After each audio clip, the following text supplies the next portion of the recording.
पाकिस्तान में लोगों को इंसाफ बहुत कम मिलता है। समझता हूँ हमारे टीवी एंकर्स बैठे होते हैं, लेकिन इस मामले पर जो ये ग्रास रूट लेवल पर ये बात होनी चाहिए। क्या वकील जो हैं वो बदमाश होते हैं? वकीलों वाला मामला बना ना वकला का, उसमें कुछ लोग एक लेबर शाह साहब ने ये सवाल किया। मुझे इस सवाल से इतराज है एक।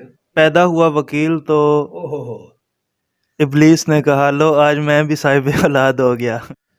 रहे मुस्तफ़ा है मोहब्बत का जीना, कभी जो था यसरब वो अब है मदीना।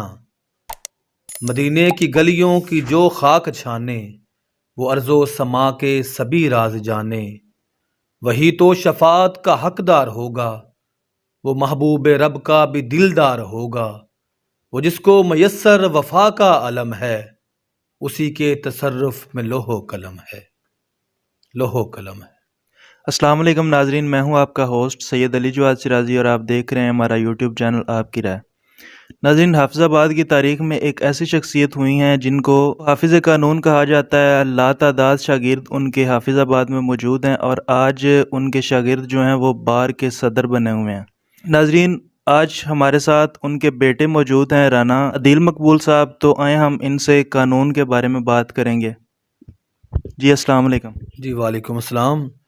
मैं सबसे पहले आपकी राय का जो ये यूट्यूब चैनल है मोहतरम सैयद अली जवाद शिराजी साहब का शुक्रिया अदा करता हूँ कि उन्होंने मुझे मौका दिया और अपनी बात कहने का राइट दिया मुझे। पाकिस्तान में लोगों को इंसाफ बहुत कम मिलता है, मिलता भी है तो कहते हैं अमीरों को मिलता है, गरीबों को नहीं मिलता। बतौर वकील आप क्या कहेंगे इस बारे में?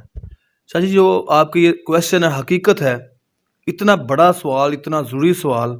मैं समझता हूँ हमारे टीवी एंकर्स बैठे होते हैं, लेकिन इस मामले पर जो ये मैं समझता हूँ जो है ना वो ग्रास रूट लेवल पर ये बात होनी चाहिए कि लोग ये तो कहते हैं इंसाफ नहीं मिलता, लेकिन ये जानने की कोशिश क्यों नहीं करते कि इंसाफ मिलता क्यों नहीं है।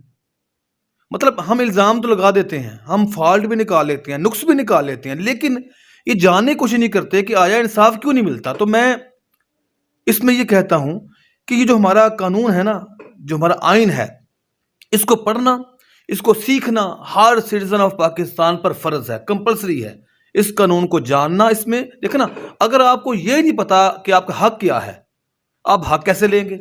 अगर आपको ये नहीं पता कि आपका फर्ज क्या है, कैसे लेंगे आप? सीपीसी जिसमें हमारा दीवानी कानून लिखा है, सीआरपीसी जिसमें जिसमें हमारा फौजदारी कानून है, उसको पढ़ना, सीखना, समझना ये जरूरी है। होता क्या है यहाँ पर कि जो हमारे लोग हैं जिनका ये मामला बनता है, उनको इन कुतब का पता ही नहीं, वो ना पढ़ते हैं। ये जरूरी नहीं कि वकील ही पढ़े, सारा आम बंदा भी ये पढ़ने का उस पर फर्ज है। तो जब ये लोग जिनका ये कोई कानूनी मामला बनता है, तो वो फिर क्योंकि उन्हें कानून का रास्ता नहीं पता होता, जैसे दवा दायर करने का आमतौर पर जो मियाद है वो 3 साल कहा जाता है। अब ये बात कि मियाद 3 साल है, बहुत कम लोगों को पता होगा। वो फिर बाहर बैठकर पर पंचायत में बैठे रहते हैं और बाहर से सुलह करने की कोशिश करते हैं, पता तब लगता है जब टाइम पीरियड गुजर जाता है। और इसमें फॉल्ट कानून की नहीं है या इसमें अदालतों का गलती नहीं है, उस बंदे का है, लेकिन सिर्फ क्या है कि उन्हें कानून का नहीं पता। तो मैं ये कहता हूं कि कानून पढ़ना, सीखना ये हर पाकिस्तानी पर फर्ज है। और जब ये उन्हें आ जाएगा तो बर वक्त वो कोर्ट में आएंगे, कोर्ट में आकर उन्हें फिर अपना रिलीफ मिलेगा। बाकी आगे अगर बंदा एक है ही गलत है, उसका हक बनता ही नहीं है, उसे कानून में कैसे हक मिलेगा? अगर वो हक उसे नहीं मिलता तो वो ये कहे कि मुझे हक नहीं मिलता, तो गलत कह रहा है। क्यों मलिक साहब, आप क्या कहते हैं इसमें? इसमें रासम मैं जो इन्होंने क्वेश्चन पूछा है इसके बारे में कि इंसाफ जो है वो बड़े लोगों को मिलता है, इसमें ज़्यादातर जो पुलिस का रोल है ना, वो मैं इसको ज़्यादा करूँगा कि पुलिस का बहुत ज़्यादा रोल है इसमें। क्योंकि जब कोई केस स्टार्ट होता है तो उसमें पुलिस जो है ना वो इन्वेस्टिगेशन स्टार्ट करती है किसी केस में। इन्वेस्टिगेशन होने के बाद मामला जो है ना वो अदालतों में आता है। तो इन्वेस्टिगेशन के मामले में वहाँ पर जो पुलिस का रोल है वो बहुत मनफी हमने देखा है कानून में, क्योंकि पुलिस के जो अफसरान हैं वो सियासत के सियासी लोगों के ज़ेर असर हैं। बहुत से बेशतर लोगों की मैं बात कर रहा हूँ। तो इसमें पुलिस अफसरान जब इन्वेस्टिगेशन करते हैं तो इन्वेस्टिगेशन करने के बाद उसमें सारी दो नंबरियां या जो अफसरान जो बड़े लोग होते हैं वो अपना असर व रसूख इसमें इस्तेमाल करते हैं, और असर व रसूख इस्तेमाल करने के बाद पुलिस मजबूर हो जाती है उनकी बात मानने पर तो वो बड़े लोगों के हक में ज़्यादातर इन्वेस्टिगेशन जो है ना वो लिखते हैं। तो जब इन्वेस्टिगेशन अदालत में आती है तो ये एक कानून तो है कि अदालतें पुलिस का लिखा जो है वो पाबंद नहीं है, लेकिन प्रैक्टिस में हमने देखा है वो इसके बरक्स है, क्योंकि अदालतें जो हैं वो पुलिस के लिखे हुए को ज़्यादा जो है ना वो तस्लीम करती हैं। जब पुलिस ने किसी बड़े आदमी के बारे में लिख दिया, बड़े अफसर के बारे में, बड़े लोगों के, अमीरों के बारे में उसके हक में लिख दिया, तो अदालतें प्रैक्टिस के मामले में वो उसकी हम कहते हैं कि वो उसी को ही दुरुस्त अच्छा, तस्लीम इसमें करती मैं है। ऐड ये कर दूं शाह जी कि मलिक साहब ने बिल्कुल दुरुस्त फरमाया, ये है। लेकिन दूसरा ड्रॉबैक मलिक साहब ये भी है कि जो तफ्तीश करते हैं, क्या उन्होंने ये कानून हमारा पढ़ा है? उन्हें ये तक नहीं पता होता कि 161 के बयान कैसे लिखते हैं। उन्हें ये नहीं पता होता कि नक्शा मौका कैसे बनाना है। उन्हें ये नहीं पता कि आया गुनाहगार वो किसी को कर सकते हैं कि नहीं कर सकते, एविडेंस कैसे कलेक्ट करनी है। ये बुनियादी चीज़ें हैं, उनको पता ही नहीं। अब वो जब वो इस तरह की तफ्तीश करते हैं जिसमें कानून कहता है ये फ्लॉज है, मैं बंदा बरी कर दूंगा, वो जब वो करते हैं तो कानून जो जजेस हमारे हैं वो पाबंद हो जाते हैं। सियासी वाली बात बिल्कुल दुरुस्त है, वो जानबूझ करते हैं। लेकिन हमने ऐसी तफ्तीशें देखी हैं जिसमें मैं समझता हूँ रोना आता है वो कानून के मुतल्लिक पता ही कानून का नहीं है। तो ये भी फॉल्ट है हमारे माशरे का कि जो हमारे जो तफ्तीशी अफसरान हैं उनको प्रॉपर जो है वो कानून नहीं आता।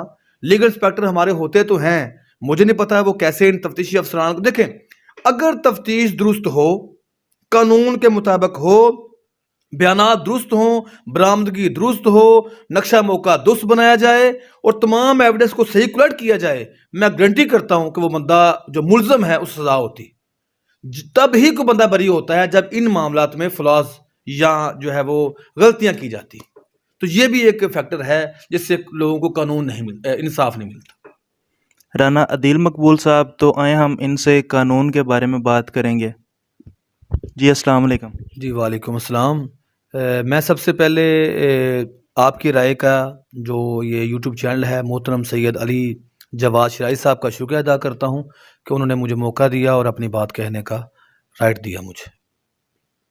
अच्छा नाजरीन, ये जॉइंट सेक्रेटरी चेयरमैन BCS कुछ अखबारात के लीगल एडवाइज़र भी हैं और वकालत के साथ साथ ये शायरी भी करते हैं। शायरी के बारे में भी हम इनसे पूछेंगे, लेकिन आज हम इनसे सवालात जो हैं वो कानून के बारे में करेंगे। अच्छा राना साहब, सबसे पहले तो ये बताएं कि वकालत की तरफ आने का कैसे इत्फाक हुआ? जी, मेरा जो घराना है वो कानूनी है। मेरे नाना अबू सब इंस्पेक्टर रह चुके हैं, मेरे दादा अबू हवालदार थे पुलिस में, और इसके अलावा मेरे जो वालिद साहब, जैसे आपने तारुफ़ करवाया, राना मकबूल अहमद, वो कानून के साथ मुंसलिक थे, एडवोकेट थे, उनका नाम था। तो घर में वकालत की ही बातें होती थी। फिर वकालत के पेशे से जब देखा कि वालिद साहब को इतनी इज़्ज़त मिलती है, लोग एहतराम करते हैं, उनका एक नाम है, तो आप जानते हैं कि बेटे का पहला आइडियल हमेशा उसका वालिद होता है। तो वालिद के साथ जाना, लोगों की उनकी इज़्ज़त करना, उनका एहतराम करना, और यही अदब एहतराम देखकर ये फ़ील हुआ कि ये वकालत का पेशा ऐसा है जिसमें एहतराम भी मिलता है, आपको मोहब्बत भी मिलती है। और फिर घर भी कानूनी था, हर मामला घर में डिस्कस होता था। तो ये चीज़ें मेरे अंदर थीं, गट्स में थीं, और इसलिए मुझे ये वकालत का पेशा ही पसंद आया। अच्छा नाजरीन, माशाल्लाह इनका हाफिज़ाबाद की हिस्ट्री में इनके वालिद साहब का इतना नाम था कि उनको हाफिज़ कानून और मर्डर ट्रायल स्पेशलिस्ट कहा जाता था। अच्छा, इस बारे में आप क्या कहेंगे? जी, मैं चूँकि थोड़ा सा लेट हुआ, वालिद साहब की डेथ 2004 में हुई थी, 2008-9 में मैंने प्रैक्टिस शुरू की। ड्रॉबैक है मेरे लिए कि मैं उनके साथ ज़्यादा वर्क नहीं कर सका, या मैंने उन्हें वकालत करते हुए नहीं देखा। लेकिन उनके जो शागिर्द यहाँ पर हैं, वो उनकी ऐसी-ऐसी बातें बताते हैं कि मैं हैरान होता हूँ कि इतना भी कोई ज़ेरिक, अक्लमंद या कानून को जानने वाला बंदा होगा। मतलब कहते हैं कि इतना उन्हें CRPC या कानून शहादत ऑर्डिनेंस जो होता है हमारा, इतना याद था जैसे फिंगर टिप्स पे होता है। उनके मर्डर ट्रायल लोग बात करते हैं, उनकी बहस की बात वो लोग करते हैं कि जब वो बोलते थे तो जजेस जो है वो भी एहतराम करते थे, वकला तो एहतराम करते ही करते थे। क्लाइंट्स में उनका बड़ा नाम था। आज मुझे जब उनके क्लाइंट्स मिलते हैं तो एक जुमला मुझे बड़ा अच्छा लगता है, बड़ा प्यारा जुमला बोलते हैं। वो कहते हैं कि राना मकबूल नहीं, हम मर गए। उनकी वफ़ात पे ये जुमला मुझे बड़ा एक मैं आपदीदा कर देता है कि ऐसा शख्स भी दुनिया में गुजरा, वकील हो के, कि लोग उसको याद करो, इस तरह याद करें। तो जब मैं उनकी बातें सुनता हूँ तो मैं फ़ख्र करता हूँ कि मैं ऐसे बाप का बेटा हूँ। अच्छा राना साहब, आपने वकालत के पेशे को कैसा पाया? अच्छा, बात ये है कि ज़रूरी नहीं है कि मैं इस पेशे में हूँ तो ये बात करूँगा मैं खुली बात करता हूँ, सीधा-सा बंदा हूँ। बात ये है कि दुनिया का हर पेशा ही मोतबर होता है। तो लोग अक्सर अपने ही पेशे को दुरुस्त कहते हैं, लेकिन मैं इसलिए दुरुस्त कहूँगा कि देखिए मेरे हाथ में लोगों की किस्मत है। मैं लोगों को इंसाफ दिलाने में मदद करता हूँ। इसमें ज़रूरी नहीं है कि हमारे पेशे में मतलब लोग आते हैं तो वो मुल्ज़म ही होते हैं। आपके पास बड़े-बड़े बेगुनाह लोग आते हैं। तो मुझे फ़ख्र फ़ील ये होता है कि मैं उन लोगों की मदद करता हूँ जिनकी कोई मदद नहीं करता। तो ऐसा पेशा जिसमें आप गरीब को उसका हक दिलवाते हैं, मस्कीन को कानून का दरवाज़ा दिखाकर उसे उसका कानूनी हक लेकर देते हैं, और फिर इसमें जो इज़्ज़त बहुत ज़्यादा है, लोग एहतराम करते हैं आपका, आपसे मोहब्बत लोग करते हैं। एक ऐसा पेशा, इसको हम बोलते हैं क्रीम ऑफ सोसाइटी कहा जाता है वुकला को। तो मैं बरमला ये कहता हूँ कि मेरे ख़्याल से अगर कोई फ़ील्ड सबसे बेस्ट है तो वकालत की। इसके अलावा मतलब मैं क्या कह सकता हूँ। ये इंतहाई बेहतरीन पेशा है और इसमें आप हर तरह से ले सकते हैं। अच्छा राना साहब, वकला गर्दी का पस मंज़र क्या है? क्या वकील जो हैं वो बदमाश होते हैं?